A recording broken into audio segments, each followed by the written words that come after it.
Hello' and welcome back to MNB edu hub. এই চেনেলটোৰ জৰিয়তে আমি তোমালোকৰ বাবে লৈ আহিছোঁ ক্লাছ 10ৰ ইংৰাজী বিষয়ৰ যি ছাপ্লিমেণ্ট বুক আছে ফুটপ্ৰিণ্টছ উইদাউট ফিট, তাৰে কেইটামান ইম্পৰ্টেণ্ট কুৱেশ্যনছ। এই যিটো কিতাপ আছে এই কিতাপৰ পৰা তোমালোকৰ পৰীক্ষাত লং কুৱেশ্যনছ আহে, যিবিলাক কুৱেশ্যনছে 4 মাৰ্কছ কেৰি কৰে। আৰু ইয়াৰ বাবে আমাৰ টোটেল 4টা লেচন আছে, কিন্তু এই গোটেইকেইটা লেচন আমি পঢ়িব নালাগে, তাৰ কাৰণে 2টা লেচন পঢ়িলেই আমাৰ কাৰণে যথেষ্ট। দ্য মিডনাইট ভিজিটৰ এটা লেচন আছে আৰু এ কুৱেশ্যন অফ ট্ৰাষ্ট নামৰ এটা লেচন আছে। এই 2টা লেচনৰ পৰা যিকোনো এটা লেচন আমি যদি ভালকৈ পঢ়ি যাওঁ তেতিয়াহ'লে আমাৰ হৈ যাব, কাৰণ এই 2টা লেচনৰ যি প্ৰশ্ন আছে তাৰ মাজত অৰ আহে।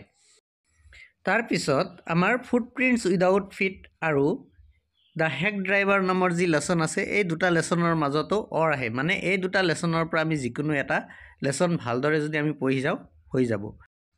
আমি এই চেনেলটোৰ জৰিয়তে এই ছাপ্লিমেণ্ট বুকৰ যিবিলাক ইম্পৰ্টেণ্ট কুৱেশ্যনছ আছে সেইবিলাক ডিছকাছ কৰিম। তোমালোকে যদি চেনেলটোলৈ পোনপ্ৰথমবাৰৰ বাবে আহিছা, চেনেলটো ছাবস্ক্ৰাইব কৰি ল'বা আৰু ন'টিফিকেশ্যনটো অন কৰি ৰাখিবা।